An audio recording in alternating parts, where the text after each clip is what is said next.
Hey guys, this is Greg, Musicians Forum. We've got episode 9 going on today, and I have a really cool guest today. We have Trey Bryant. Trey Bryant is a friend for many years, and really excited to have him here today. So welcome to the show, Mr. Trey. Hey, how's it going? Good to see you again. Good to see you. Absolutely. Yeah. So it's been a few years. It's been a few years. Yeah. So I have to say, the first time I met you, of course, I knew your dad a couple years before I met you. And so when your dad started coming to our church, I said, my son, he plays drums too. And I remember seeing you come in. I'm like, I don't know.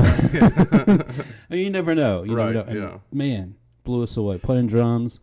Then you just picked up guitar. You started singing. And then it just took off after that. Yeah.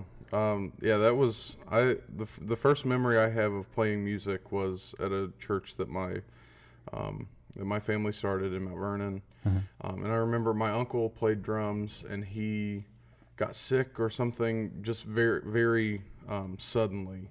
And so we ended up not having a drummer. And I remember, I think I was 8, and I filled in on drums. That's wild. I think I made it through a song and maybe 2 songs, and I was like, man, I'm tired. Like, my arms are tired. I hadn't built up any endurance, you know. Yeah. But played, started out playing drums and picked up guitar. And my parents always say that they before I started actually being able to sing, they were like, thank God he can play guitar, because it's not amazing. And something to fall back on to, you know. So they were like, okay, we're really glad that he can sing now, you know. That's awesome. Yeah. Well, so I wanted to have you on today because, number one, I got to hear your band today. Yeah. And I had been kind of following you on social media, seeing you're kind of writing, recording, doing a lot of stuff, and participating in competition. We'll talk about that in a minute. Yeah. But so right now, you've got a band together. You've got a set list you're building. Yep. Sounds really great. I'll throw some clips on here in a few minutes. You could be able to hear some samples of it. Real excited to hear kind of what you guys are going to be doing. But tell us a little about your band. Yeah. Just a little bit about the music you're doing and kind of what you're wanting to do for 2023. Yeah. So I started and it's kind of crazy how this all started. I started in 2020 specifically, in like October of 2020, really playing out a lot acoustically, playing a lot of kind of bar shows and stuff like that. But it also was during that time that I kind of started exploring the country space, which was not really something that I was into. Of course, I mean, honestly, before that, you would have said that I was anti. I was going to say that it's a hard fit for what the Trey I knew that I played with. So I kind of started exploring that because it was because I was playing songs and some people just didn't care that I was playing because I wasn't playing a Luke Combs song. Yeah. So it kind of was birthed out of necessity to hold these audiences because I was playing like 3-hour shows just acoustic by myself. That's a lot. Yeah, that's a lot to carry. It's a long time for a singer. One, but when you're also playing, having that catalog. So it was kind of birthed out of necessity to branch out into a genre that I wasn't really comfortable with and didn't really embrace because I grew up a classic rock guy. Yeah. So I started writing a little bit and recording. And then this past year in 2022, I was able to kind of tour a little bit with an artist named Zach Hart. So I played drums and lead guitar for him, kind of switching out or whatever we needed. And that really just kind of opened my eyes to how cool playing shows with a full band is. So I was like, in 2023, I want to do that for myself. I want to play songs that I love with people that I really enjoy being around. So my band consists of Blake Bowling, who's my lead guitarist. Wes Black is our drummer, and Jacob Turner is our bass player. Wes and Blake are from Knoxville, and Jake's from Lexington. Okay. But yeah, I just got these guys together, and I really wanted a group of people who were talented enough to be creative when they were playing and not have to worry so much about the rudimentary pieces of playing, remembering chords and stuff like that. I wanted them to be able to make any song, even if it's a cover, what they wanted it to be, what they can hear, because they just have unique ears. Sure. So yeah, we're in the process of trying to book shows for 2023 right now. We have booked one show right now in Corbin, the Picking on the Porch series that they do. So we're booked for the first Picking on the Porch concert in May on the 19th. Where's that located at Colonel Sanders Park, downtown Corbin. Okay. Right there, kind of on that corner. Mm-hmm. Okay. Yeah, so it'll be just us. We'll play 2 45-minute sets. Great. So we're really looking forward to that. That's awesome. Yeah. Yeah. So when you're talking about a little bit about your band and kind of where they're from and all that, getting together is a little bit of a challenge. Mm-hmm. But what you're finding though, if you share the playlist or share the kind of working list of songs, you say, hey, these are the songs I'll be working from. Not necessarily saying that's what we'll play. Right. And you kind of send it out to them and they're playing. And so when you get together, like today, you guys kind of mold together fairly well. You found that to be pretty. Yeah, so there were a couple of songs that you heard today that was our first time playing them together. Oh wow! So we did "Live While We're Young" by Johnny Swim, which I think went phenomenally during practice. Got my hand on my Bible, hold it fine like a gun. While you pray for revival, I'm already living in one. Mess up on the danger, won't miss out on the fun. Miss out on the fun. Make no mistake. Live while we're young. Chase down the sun. Hands off the pain. So much that we wanted to play it again. And you did. And we did. Just because that meshed so well, because these guys, and that's what I love about all these guys grew up playing in church, and you know that while we're not playing church music or worship music, we all grew up listening to that and playing that, and part of that is serving a song versus having an ego. Yeah. And these guys know how to serve a song versus having an ego. And that's something that, gosh, you know, if you could sit down and say, get musicians together and say, all right, if we were to just unplug all your egos, just go ahead and unplug all that. What does that look like?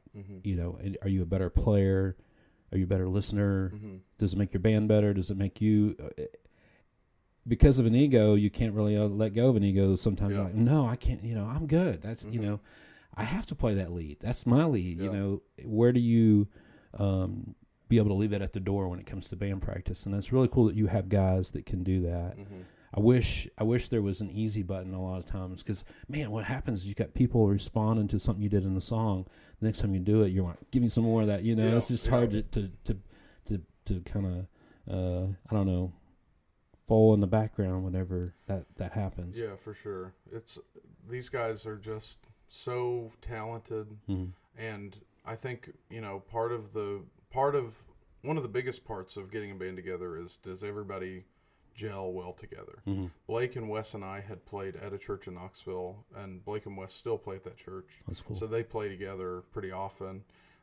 We were there a couple of years ago, and we were, you know, I just kind of knew what our dynamic was, and then I played with Jake. So that was like our wild card was like getting Wes and Blake and Jake and me together, because I had played with both kind of parties, and then getting us all together, it was like, is this going to gel? Right. And I mean, thank the Lord, it just gelled very well. That's great. So the other thing you're talking about is country music, but I heard a few country songs, but I also heard a few popular songs. I know your wife had suggested Johnny Swim, which was really cool. Somebody else, there was another song, you said, well, someone suggested that. Oh, it was Chris Stapleton, "Midnight Train to Memphis." So kind of a bluesier, kind of rock, but or kind of country, but a little more like rock blues. Which I had confused. Now that you say that, I had thought it was off the soundtrack. With Lady Gaga and Brad on there. Yeah, for The Stars Born. Yeah, and it has actually the very similar guitar I know parts what on you're there. talking about, like opening song for that movie. We love that movie. Yeah. So I messed up there. But I will say this. So if you did say, in the typical sense of country music, you guys have that classical rock sensibility. And a little bit of I heard a lot of melodic type stuff that was happening in guitar parts that even kind of tends to lead toward kind of a worship sound, more emotional in it. So it gives it a fuller sound. Yeah, I mean that's one thing with Blake specifically, is he can do the chicken picking thing, he can do the pop country thing, but he just has such an understanding of the sound of the guitar, because he's played for so long, and he toured with the Bowlings, and he has just been on the road. He has just a lot of chops. Yeah.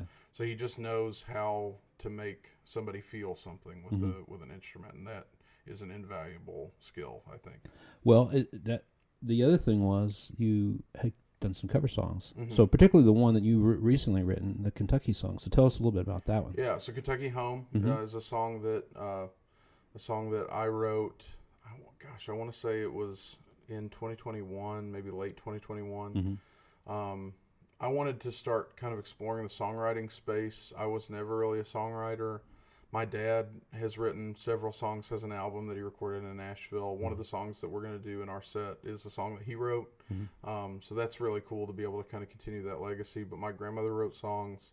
My dad wrote songs. And I just never thought of myself as a songwriter. I was like, I'm kind of more of a performer than a songwriter. And then in 2020, I sat down with my brother, who had written some songs.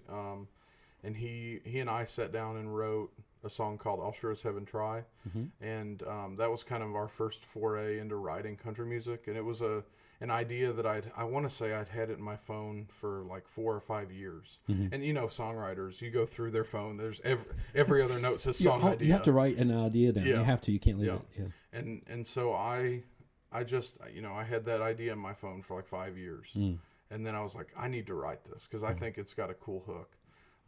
So we wrote that, and that was really kind of just sparked something in me. I was like, oh, it's not as hard as, you have to not be afraid to fail when you're songwriting. And I think that's what I was afraid of. Like, if I write something that sounds like crap, then it's a problem, Right. But then I was like, well, let's look at some things that are important to me and things that have influenced my life. And, so Kentucky Home was a song that you heard today. Now, tell me a little bit about that, because did you get that recorded, and then, of course, you submitted it, and it's like it's Spotify, YouTube, the whole things? Yeah, so Kentucky Home was the first single I put out. I believe I put it out July 19th of last year. Okay. So it was the first original music that I was able to put out, and I'm super proud of that song. It was, I just sat down and I thought about where we live down in Williamsburg on my family farm.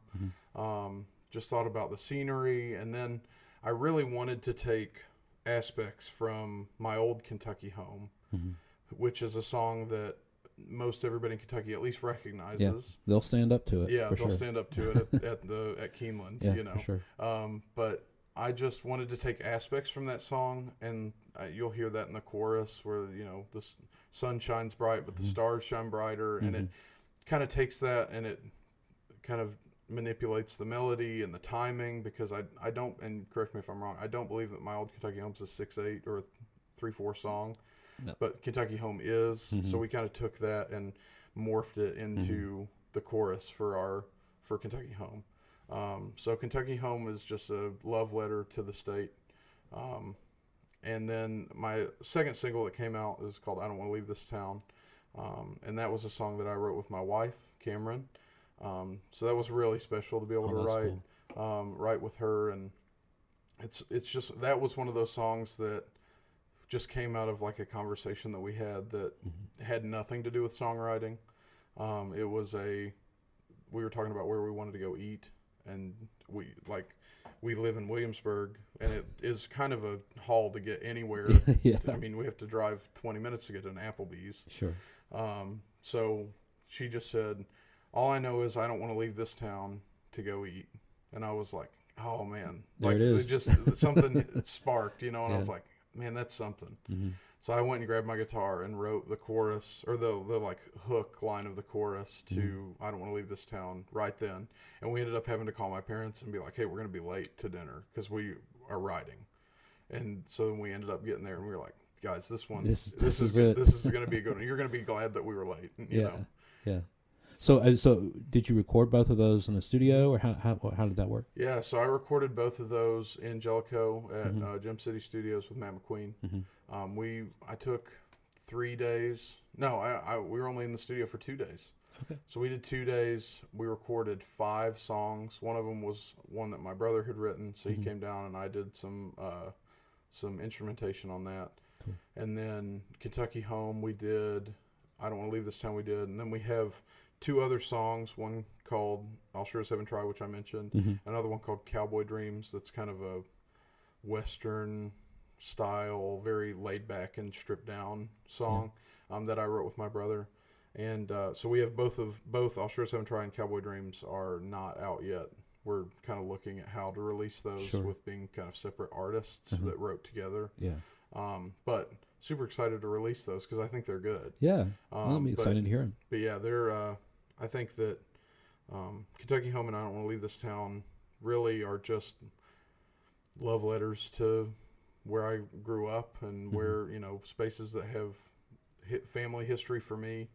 But yeah, in terms of recording it, it was so fun to go down and spend some time in the studio. I ended up recording everything for those. Oh, wow. So all the instruments you'll hear, I had an idea for how I wanted it to go, and I knew that in terms of like bringing in session musicians, that was going to be a little bit more difficult to do. And I was like, I can do it. So we just sat down and we laid everything out in 2 days for all 5 of those songs. We'll have to say, Matt at Gym City, for a studio that is in Williamsburg. Well, it's really Jellicoe, but as close as it is to Williamsburg, but in southern Kentucky, which is close to Tennessee as well. He is awesome to work with. Very easy, laid back. The studio is really cool. He's always making it better. Yeah, it's a cool space. It's in a converted church. Really cool space to record in. He's got top of line equipment and easy guy to work with. So you definitely want to, if you're looking to record, consider Matt. He's really great. Yeah, one of my favorite things that he said to me through the process, and it was my first recording experience. So he just kind of sat me down and he was like, hey, dude, listen, I don't have an ego about this. So if you have things that you think need to be better, it's your project. I will give you pointers if I feel like I have them to give, but when you give me some suggestions, it's making the song better. Yeah. That was that's what you want. Yeah, that's what you want out of a producer. Because you don't need that voice in the back of your head going, "Oh gosh, I don't hurt his feelings," or he's the pro here, but I don't want to go against what he says. Because you feel like he's worked on it, and so then if you send a text where you're like, "We bring the harmonies up a little bit," then you're like, I'm just crapping on what the work he's done, and it's not like that. And Matt would hate that I said that about it because he wants people who come in to record to have a good experience and to get the product that they want out of what they put in. I think it would be hard pressed to find an engineer that says just take what I do and accept it, because I think really ultimately they're like, tell me what you want, because I can't guess what you want. Right. Yeah. So that's really cool that you can work with. So you talked about what you recorded and what you've written, but tell me about what you're looking at now. So you mentioned earlier before the podcast we were talking about, kind of plans, and you said you're starting to write some more again. Yeah. So tell me a little bit about that. So that's like I said earlier, every songwriter is going to have 1,000 notes in their phone with one line. Yeah. So I have all of those. I've got a ton of different ideas, and some that are more fleshed out than others. I would say right now we have about between 8 and 10 songs that are at least a quarter of the way done. In terms of writing, it's just with being a musician that works like a traditional 9 to 5, it is difficult to like find those little pockets of space, especially when you're having rehearsals and trying to get shows booked and things like that. It really is like a discipline to make sure that you're taking those times to be creative. You literally have to shut down the other side of your brain. Yep. Now, your wife mentioned, Cameron earlier mentioned that you guys are kind of writing together. You're so much on the road between places that's really lending that space to do that. So yeah, that's a really cool thing to be able to do. Like I said, we wrote I Don't Want to Leave This Town together, and I just think that song is so good. And it's one of those things where you want to be humble about it, but I also want to give it the credit that it's due. Right. And yeah, we spend a lot of time on the road because if you live in Williamsburg or Corbin or London, you're going to have to drive an hour to get to good shopping like good chain restaurants. And some of that's starting to come to this area, but over the last few years, it's been, you kind of have to travel to get to stuff. And we've also traveled to go to church. So I mean, we've had times where we're just driving and we'll see something on the side of the road and we'll be like, that could be something, or just like brainstorming and kind of workshopping the different ideas that we have had or things.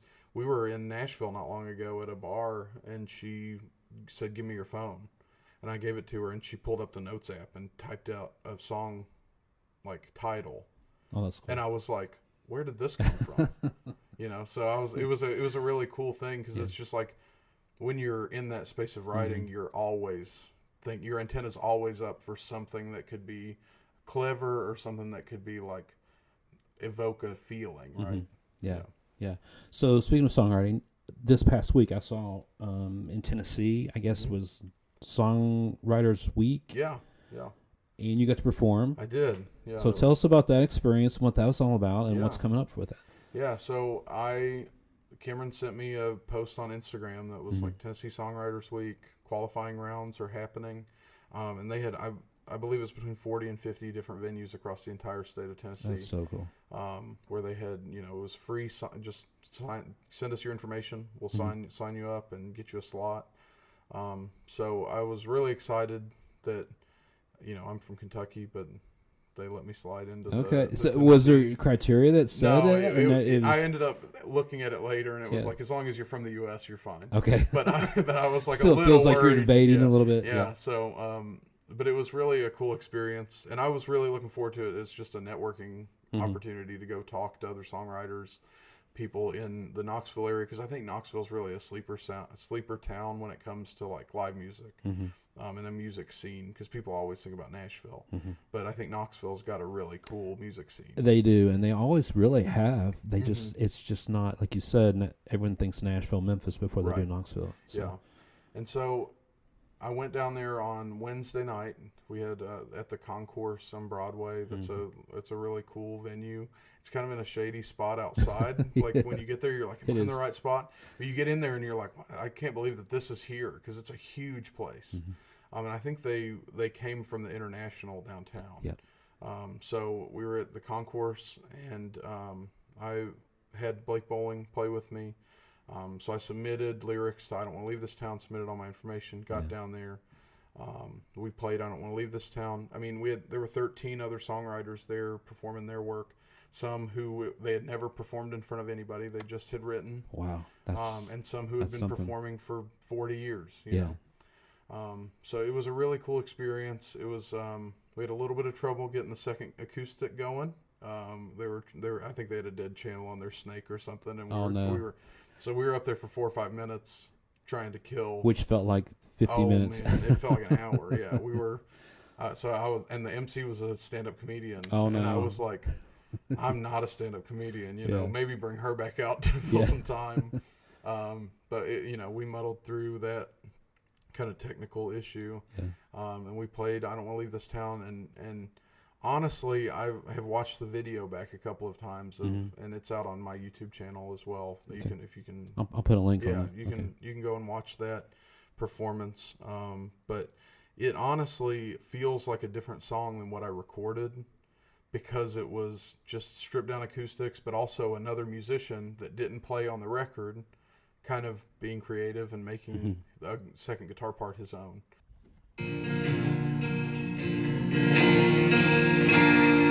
It all started drinking shakes down at the drive-in. There was a sparkle in your eyes that I'd never seen. Well, we fell in love in the front seat of my Chevy. And now we're planning our own family tree. I wanna leave this town. You ain't going with me.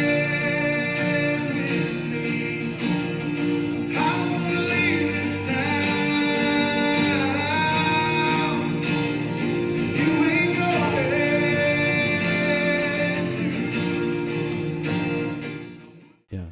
So it was a really cool experience, and I mean, by the grace of God, ended up taking home the first place win That's epic. for I Don't Want to Leave This Town. Congratulations. So, Yeah. so what does that mean? What's the next part of that? The next step is on February 20th. It's a Monday night. I'll play I Don't Want to Leave This Town again at the Bijou Theater on Gay Street in Knoxville. Awesome. Which is just a super cool, historic venue. Love that venue. Yeah. Huge, like just a beautiful place. Mm-hmm. So I'm really humbled that I get to go and play a song that I wrote there. Yeah. So I'll go play that. There are 18 other songwriters that won. Different all the regions or different areas. Yeah, so they're doing 7 different of these historic venue shows across the state. So there's like a couple near Nashville. There's one in Gatlinburg and one in Knoxville and one in like Bristol or Johnson City. Mm-hmm. So there are like 7 different ones happening on that couple of days. Okay. And whoever wins first out of those 18 songwriters is one of the 7 winners of the Songwriting Week competition. What that entails is you get to, all expenses paid trip to Nashville, get to play your song at the Bluebird in Nashville, which is really cool. a dream, yeah, right? Absolutely. For a lot of people. So to even be in the running to win something like that, and there are other prizes that go along with it. They're giving away, I think, you get a guitar, like a commemorative Songwriters Week Taylor guitar, which is kind of cool. Oh, man. And there's like a membership to like a Nashville Songwriting Association. Mm-hmm. But I mean, just being able to go and play the Bluebird and sit in that like holy ground of country music, right. of music in general. Yeah. And be able to play a song that I wrote, especially a song I wrote with my wife, is just super special. So I'm just blown away that I have that opportunity. And the fact you're playing Bijou, which I've been going there for years, and just any time there's a concert there, I like to go there because it feels like a small room, but it's the most beautiful small room that you'll ever be in, so that's really cool. I guess that's really interesting, that song, Never Want to Leave This Town, because that's one of those, when you write a song, you wrote, the Kentucky Home songs, a little specific. Right, yeah. Not a little, a lot of. Yeah.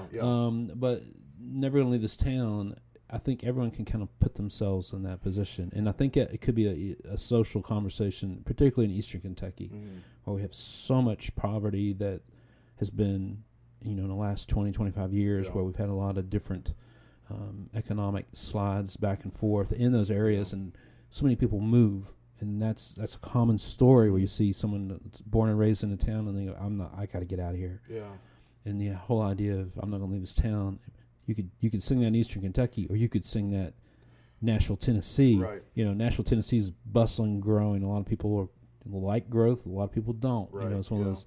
So I feel like those are one of those songs that really mean a whole lot to someone when they listen to it. Yeah, it's crazy. The feedback I've gotten on that song so many times is I see myself in that song. In my like, people say I see my story, or I see my like growing up in that song, because it starts out with my great grandma had a house down by our river, or by the river, and that's completely true to me. We live in my grandmother's house next door to my great grandmother's house on Pruitt Bend Road, in the Pruitt Bend of the Cumberland River. That is awesome. So like, we live there. We're on it. Like, that's where we're at. So to write a song about, like, she had 16 kids. She was raising all them kids the best she could. And now, if you know anybody that was a part of that family, they live on Pruitt Bend Road. And that's another part of the song that says, they all grew up, but they put their roots down here because they knew that the ground was good. So it was like taking those stories and saying they all stayed here because they knew that there was something special about it. Yeah. And even moving into like the second verse and third verse. The second verse is my parents' story, because they met in Williamsburg at KFC. And it's a line I love in that song that says, Daddy saw her taking orders for the Colonel. I love that line great. because you could apply that to so many things, but it is so specific to me. And the third verse is, I met my wife in Williamsburg. We met at Cumberland's. We started kind of a relationship at Highland Park Drive-In, drinking shakes down at the drive-in, right? That's cool. So, but everybody has a hometown. Everybody has stomping grounds that they grew up on. And that's what has resonated with people so much from this song is, it's so specific to my story and my family but people resonate with it. They can put themselves in that story. Right. And if they can, I feel like those songs stick. They really do. Not necessarily a hook, but a story. Yeah. So, and it really comes down to, I know that we have dreams, and it's going to pull us away from here, but we don't want to leave because it does have such a hold on our family history and our story. But we want to be able to pursue our dreams, and we may not be able to do that here, and it's going to be a bittersweet moment the time, when we make a move and we pursue something bigger. It's going to be heartbreaking because of the legacy that is where we're at. Right. Well, you're talking about growing up here, so I'm going to use that as a segue. Yeah. So tell me a little bit about that moment when you said, of course, you mentioned 8 years old playing drums, and maybe you wanted to play, maybe you didn't want to play, but when was that moment you said, "This is what I'm going to do"? Yeah. Or maybe something that inspired you that you still think about, a song that you still listen to, or an artist, or an album. Man, I mean, I grew up listening to so much just like classic rock and southern rock that I just remember, like, and it's so funny because if you asked anybody that, 99% of people are not going to say, "Well, it was this greatest hits album that I listened to." Right. But my dad had an Eagles greatest hits CD that started with "Take It Easy," went to "Witchy Woman." Yep, I know exactly which one it is. You know exactly which one, and we listened to that constantly. Well, so I have to tell a story because I went to Cumberland's. Yeah. And I was a theater shop supervisor, and one of the students in there, we had a CD player that was way up in the balcony, and so they had to go up there to put the CD in. Well, this person was designated to do that this particular week. We had a thing called B&G. You youngsters don't know what that is, but that's when CDs came in the mail, and you had, for $1, you had all these CDs, and you had to pay it back later. Well, he got a big stack of these, and he put the greatest hits of Eagles. And he put that thing on every day. And I was in there for 4 hours a day, and that was on a loop. To this day, I cannot stand the Eagles because of that album. You got an appreciation out of it. Yeah. We listened to that a ton.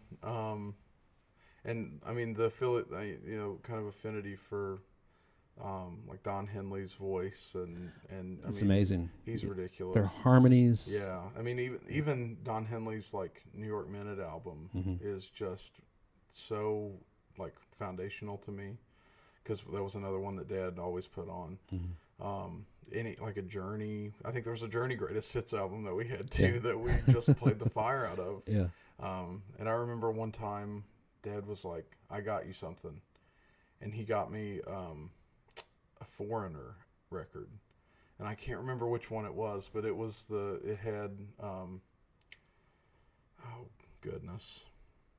It had the Hot Blooded. Oh, yeah. Yeah. So it had Hot Blooded on it. And I was like, this is a little risque, I think. I'm a church kid, growing up. And I'm like, what is this about? What is Dad trying to... But it was because it was what he grew up listening to. And that influenced so much of even his, like, songwriting style and stuff. And he just wanted to share that with me. And I look forward to the day that I can share things that have like molded who I am as a musician with my kids. Well, I'll have to say that your dad, Michael, which I was friends with Michael before I met Trey. Musically, that guy, I mean, he's amazing. Yeah. He can sing, he can play any instrument, and he can play with whatever's in the room. Yeah. And it's just amazing. And he has a sense of leadership that comes out. So as soon as he has that microphone, I mean, it's all eyes are on, and it's really cool how that. Some folks you'll go see play or sing, and sometimes you just kind of find yourself distracted after halfway through a song. Yeah. With your dad, it's not. It's you don't know what he's going to do next, and his range of singing, his vocal range is really great. So I guess you kind of inherited some of that, or he's maybe helped you along the way, or for sure. He really influenced a lot of our like musical interests, but also both my parents were super supportive of whatever we wanted to do. So if I wanted to play guitar, okay, well, let's get you lessons. So I remember, my parents signed me up for lessons with Wade Arp at the Methodist Church in London. Yeah. And he taught me what I know. And then one day he was like, I can't teach you anything else. Right. You're going to have to learn everything yourself. Yeah. And I was like, but you've got that cool Les Paul that I love to play. You know, I'm playing this old Jasmine by Takamine acoustic, you know. So if you know about gear, you know that the Jasmine by Takamine is like the Squire by Fender, you know. Looks like it, but not quite. Looks like it. It's not quite there. But yeah, that's what I learned on, and that was both my parents were super, super supportive, and you know, have continued to be. Anytime that I'm playing, if they're able to be there, they're there. And if I need something, they are always the first to be like, well, let's figure out how to get you what you need, and we'll, you know, do anything to help make your dreams happen. You know, that is just, I couldn't have asked for better parents. That's great. That's great. They really are. And I think, you know, I met your grandparents as well, and they're just phenomenal. Yeah.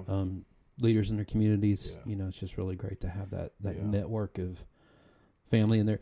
So tell me a little bit about your booking thing. So for 2023, you guys are rehearsing, you're writing.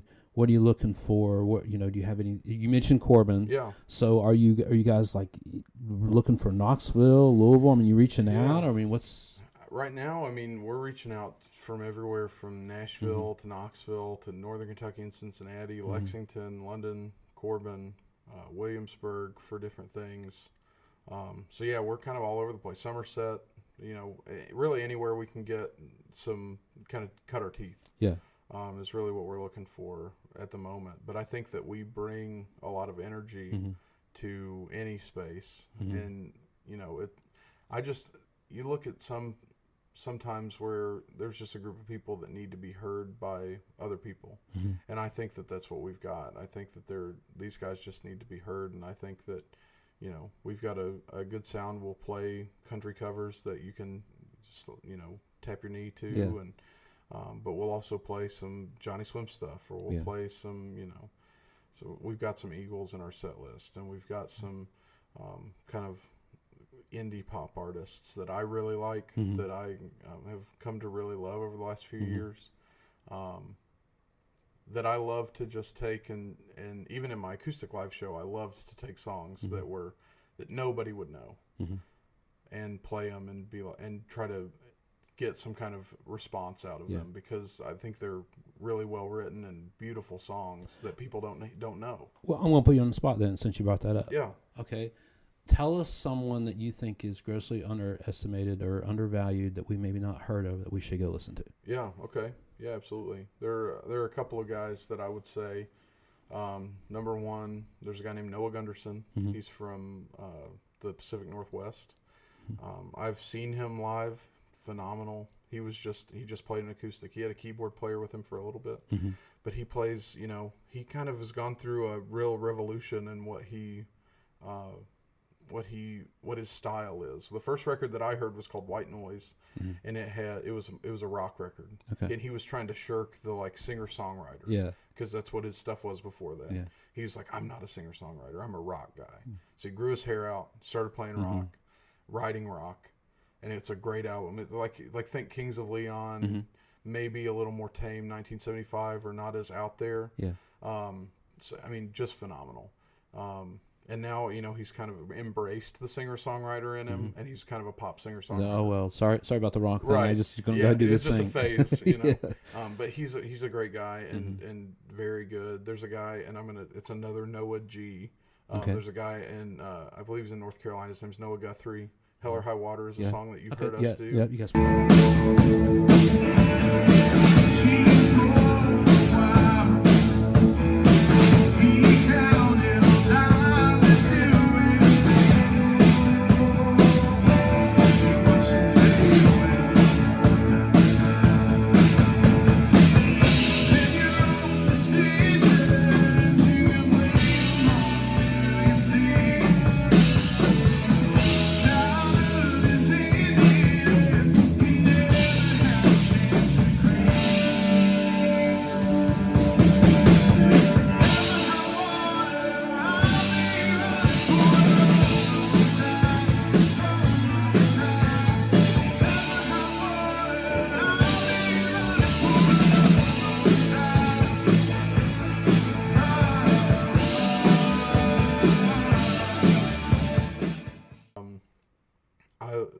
found him because of another guy on YouTube named Rhett Scholl, who plays lead guitar for Noah.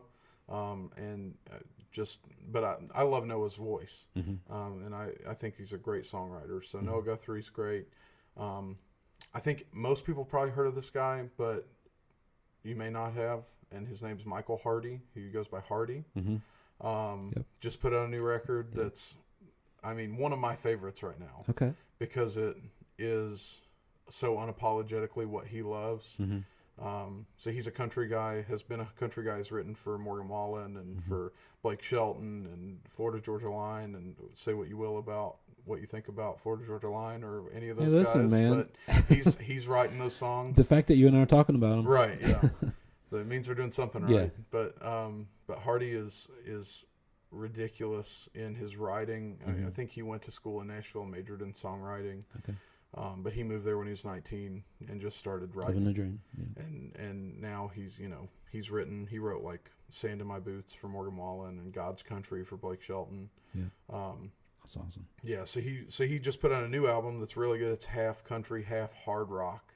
Oh wow. Okay. And there's, I just love it. I love like a concept album. So the first half is what he always says that he was the Mockingbird, where he like wrote songs that sounded like other songs. Yeah. And then he's also got this persona that's called the Crow, which is like the I don't care about what you and he always says that like you always see a crow flying and a mockingbird pecking at the crow and trying to annoy it. Yeah. And he's like, I'm the crow, but the mockingbird's always there trying to get me to do the commercial thing, right? Yeah. So I mean, and the title track of that album is called The Mockingbird and the Crow, and half of it is country and half of that song is hard rock, and it's the turning point of the album. Yeah. Where after that song, it's hard rock. Oh wow! Okay. So he's got like a song, and say what you will. There's some language on it, but he's got a song with Jeremy McKinnon from A Day to Remember. Yeah. That's wild. Wild, and he's a country guy, but he just loved rock, and so he was like, I can write country, but I want to do rock. Wow. And there's still some country aspects to his rock stuff, but just a songwriter that I look up to. He's one of the best. Okay. Yeah. Good. I appreciate those. Yeah. Feedback on those kind of things. So the thing that we tend to get just oversensitized, or when we say oversensitized, by so much music thrown at us. When we went to go to scroll, Apple Music's trying to curate something to us. Spotify, YouTube, we're saying, here's songs you think you should probably listen to these songs. But no, I don't. I want to find. Yeah. I want to thumb through those albums at Walmart or Kmart or wherever. Yeah. We used to say, "Oh, this looks like a pretty good album. Look on the back of it. Show us the kind of music that might be a little different." Because man, I get tired of listening to the same stuff. I do too, and I get through. Luke Combs made me fall in love with country music, and he has kind of tried to shirk the like commercial country stuff. But I just think he has a great voice, and he's a phenomenal songwriter too. But even that, like I'll throw on the Morgan Wallen mix or the Luke Combs mix in my car, and that'll end up being the same 50 songs that I'm just, okay, I've heard that one enough. I've heard that one enough. I've heard that one enough. So when I find stuff, or like even if I find a person that will send me new music, I love that. Yeah. Like Blake Bowling, my guitarist, will send just the craziest song you've ever heard that's like phenomenal from like somebody did it in their basement.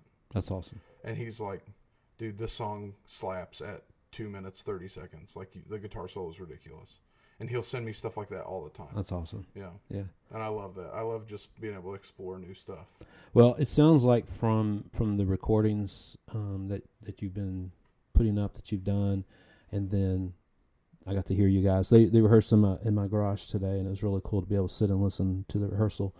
You've got a great variety in your mix and your rehearsal. Yeah. So I think for whatever the plans are for 2023, I think you're going to see some new audiences. It'd be really cool to see what you guys start writing. I think. Oh yeah. The experiences you'll have, and you may end up writing country songs. You may end up doing a hard rock song. Yeah, may switch it up. It's I've always I don't feel like I have a super country voice. I feel like I've kind of leaned into that a little more But I grew up in southeastern Kentucky, so I feel like I can write songs that people from this area can relate to. Yeah.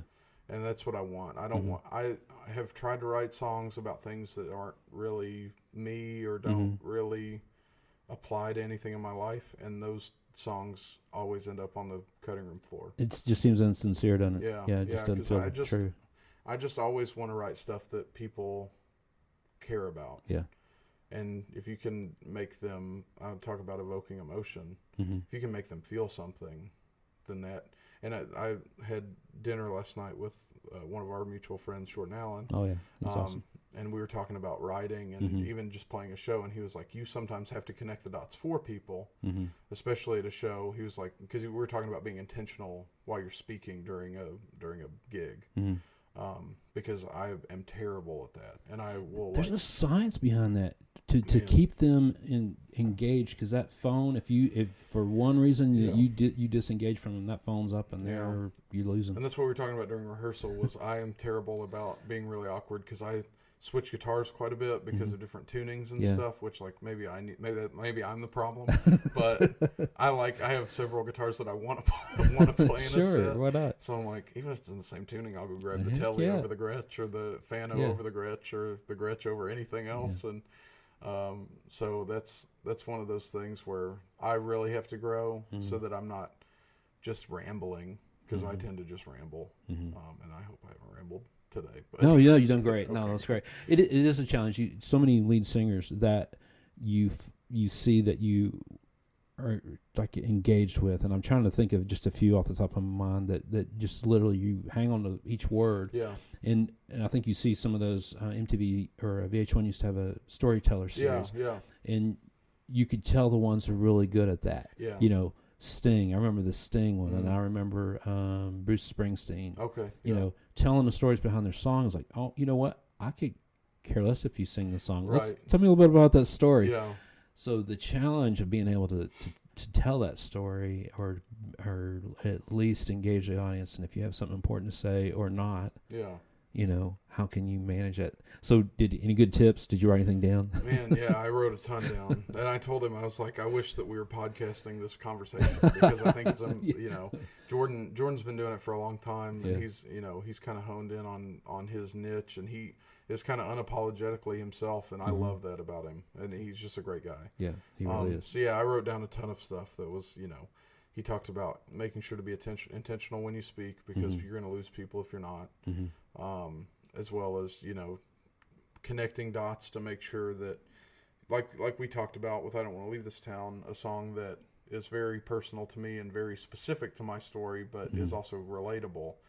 But sometimes you have to, for an audience, you have to say, this is relatable to you. Yes. You can relate to this, and tell them how they can relate to it. And then they're, I guess he's right. I sure could. Okay, we'll listen to it. Well, we won't go to our phones or go to the bar for this song. So. Exactly.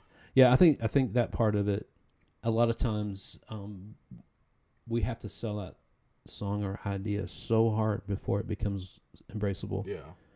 And if we don't sell it the right way, it's forgotten, and you don't want to take that chance on the songs like those that come along. Yeah, that's a nightmare, right? To have a song that you poured your heart and soul into, and then you're, for whatever reason, people just don't listen to it, right? I mean, and some of that comes from marketing, and some of it comes from just making sure that people understand where your heart is, and that you aren't just, writing cookie cutter, insert truck brand here and insert beer brand here, and that, like a Mad Lib. Yeah. Well, and then you come from the whole school of Beatles, where they could write a song about a water bottle cap, and everyone loves it, and and they're still singing it, 60 years later. Like, how in the world? I watched that Get Back documentary, and to watch that process where there was so much going on. There was one, I can't remember.